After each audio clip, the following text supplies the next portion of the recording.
In Call of Duty esports, there was once nothing to fear but fear itself. The original winners of the first Call of Duty championship, FeaR found itself in a constant rivalry with another pro team, Envy, and yet both teams would go in different directions. I think we should definitely strive to be role models, because back when we first started, we really didn't have anybody to look up to. In 2008, FeaR would find itself with a team of Moho, Choppy, Pac-Man, and Assassin, facing off in the 2008 Call of Duty Championship on COD 4.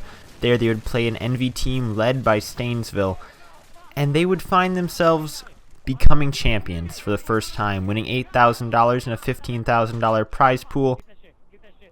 Teams like FeaR and Envious were among the early adopters, and they deserve our respect for having sat through Call of Duty in the times where maybe it was at its weakest. Picking up the kill there on Rambo, or not Rambo, that's his teammate, I don't know, I can't read. His face is blocking it. No worries.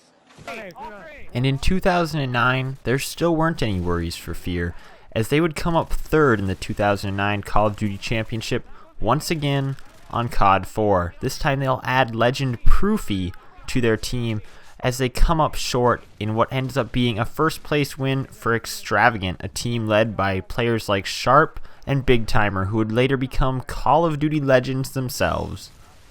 Continued their dominance in CTF with more outstanding play from Fizz and Assassin. Their 3-1 victory sent Envy down to the losers bracket and set up another chance for FeaR to finally take home the gold. FeaR would find itself returning to Call of Duty in Black Ops 1 without having had a notable tournament appearance in nearly 2 years. They would then step up their game for an amazing run on Black Ops 1, where they would go third place at MLG Columbus, followed by a second placing in MLG Anaheim, before finally placing first at MLG Raleigh.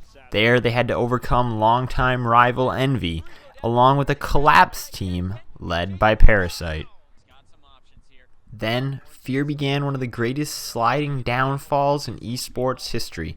Outside of a first-place finish at a UMG Invitational during Modern Warfare 3, FeaR found itself without a top 3 win, but rather than finding themselves discouraged, both FeaR and their rival Envy found a way to surge up on Black Ops 2. Both teams placed well in the Black Ops 2 championship, while Envy would come up second. FeaR would find itself in a credible 5th place. Going to be a two Assassin. He's going to be able to take out one, and that is it. Rambo with the stop there on Assassin, 6-5. GAW Open here on the Bravo stream. My name is Jack Courage Dunlop, and I'm joined here by Benson.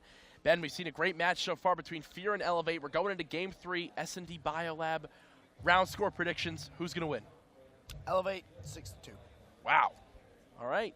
Confident in this Elevate squad. You know, I actually think they're going to win this one too. They're going to keep their composure. They may have lost Game 2.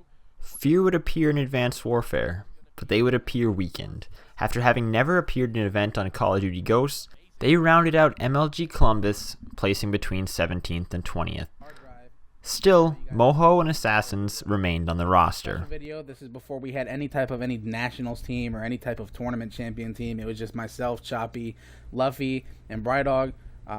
I just want to show you guys that, you know, no matter who your teammates are, you can still come out on top. This is playing against SL, one of the best teams back in the beginning of Call of Duty 4. And this is just before any MLG settings, so I just figured you guys would want to see this, so check it out. Yet, despite the encouraging words of Moho, FeaR's current makeshift roster hasn't seemed to make the same success that this one did on Call of Duty 4. While some players may have remained for FeaR, it's been a long time since they've had a big-name player ever since the departure of Sharp and FizzUp, which may have been the last great player to come out of FeaR. Now, as we look at FeaR from Advanced Warfare to beyond, the real question is whether or not Captain Moho can actually lead his team back, recreate the brand, and bring FeaR back to the powerhouse that it once was. But right now, the odds are kind of against him, having not won a real competition since Modern Warfare 3. It's been a long time for FeaR, but time will only tell. You know, we've been on top before, and I'm sure we could do it again.